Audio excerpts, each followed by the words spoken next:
Hey everyone, and welcome back to the channel.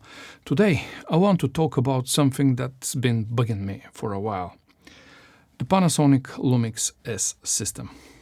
Now, don't get me wrong, it has some incredible features, but as someone who's been using it professionally, there are definitely real frustrations I think Panasonic needs to address. Number one, the humongous problem, autofocus. Still not there yet. That's the elephant in the room, autofocus. Panasonic finally moved to face detect with the S5 II and S5 IIX, great. But even then, it's still behind Sony, Canon and even Nikon. I'm getting pausing, inconsistent subject tracking and random focus hunting in situations where I just shouldn't. It's 2025. Reliable autofocus shouldn't be a gamble anymore.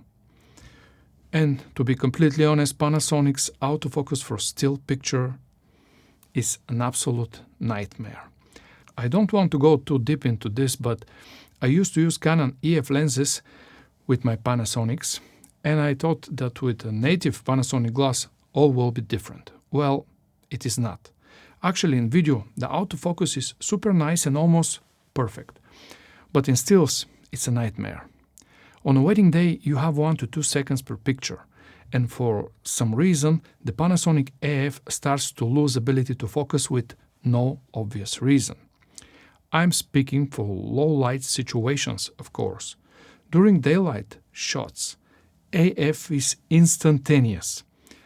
Also for stills, why do you need 6 AF modes? Who uses those like horizontal or oval shape? I certainly don't.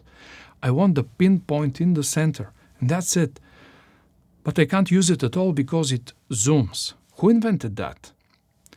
At least please include the option to switch it off, because it can't be used for proper wedding photography. It ruins your composition. Some of you may say, well, use the eye tracking autofocus. Okay, that's great if you shoot one bikini model with just 2 eyes. How about wedding with 102 spare eyes, where the camera should focus? It's super stupid, right? Panasonic, please make pinpoint autofocus usable by removing the zoom and also making it stop hunting and losing focus for no reason. See, only here and maybe not more than 5 YouTube channels, you will hear the truth. I'm not sponsored by anybody. I share my own experience. Honesty is my first name. But just listen to what another fellow YouTuber can say about Panaboy autofocus. This explains exactly how it works in real life, so check this out. Autofocus. The most reliable autofocus mode on the LUMIX S5 II is Area Plus, at least with the current firmware 2.4. All the other autofocus modes work okay until they don't, and they usually stop working okay when you are on a paid shoot. This is well-known fact. Like it or not, this is the truth. See also a few of my examples recorded at home with ceiling lights on. It's not so dark, but the camera struggles a lot, especially with Canon lenses and Sigma adapter and fast aperture like 1.8. You can't use it at all. Native glass is definitely times better in general, but again, for no reason at some point in time, it simply hunts a lot and it loses ability to focus. The main verdict is that it is not reliable. Panasonic can't come even close to Canon 5D Mark IV from 2016. DSLR camera with times better autofocus for still images. Number 2, lens ecosystem. Too few, too pricey. The L-mount Alliance sounded great on paper, but let's be real. The native lens options are either limited or very, very expensive. Want a fast zoom? You are paying Leica prices. Want a compact prime? Good luck finding one under $700. That's not adapted from Sigma's Art line. Where are the native Panasonic pancake lenses or f2 budget primes? Nowhere. Cheap cameras, expensive lenses. This definitely should be changed. Number 3, software and app experience. Clunky and outdated. Panasonic's Image app. still feels like it's from 2014. Connection issues, slow preview, laggy controls, it kills the workflow when you're trying to control the camera remotely. Meanwhile, competitors have a way smoother wireless integration and cloud support. Number 4. Ergonomics and menu overwhelming. I get that Lumix S cameras are built for pros, but the menus are bloated, and while they are nice in general, sometimes you feel them as not intuitive. It feels like Panasonic tries to cram every possible feature in without thinking through the usability.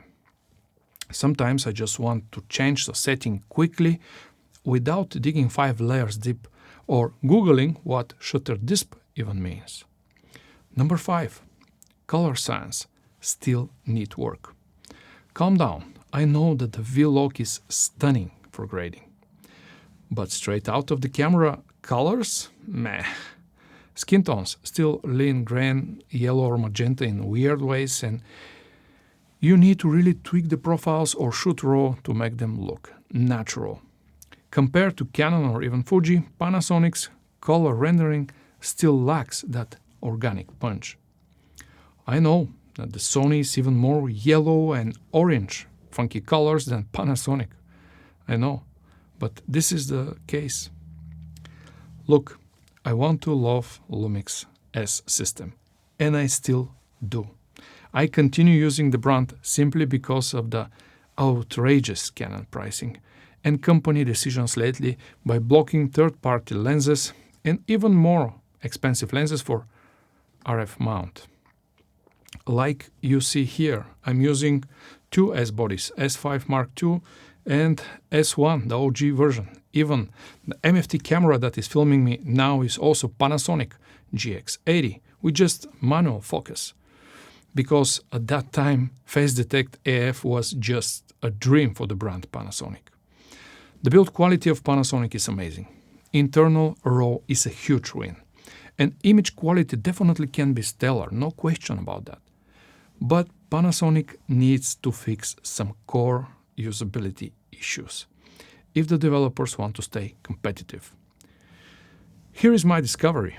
If you are facing issues with the Panasonic's S cameras, AF for still images, do the following. Use single autofocus mode. Then from the AF modes, go to one area plus and don't forget to reset the area size to the default one. See how to do that. If you're using the smallest one area AF possible, like me, the camera will zoom out a bit, and that's the best possible autofocus for still photography with Panasonic. That was my own discovery and hack to make AF for stills usable again. Try it and thank me later.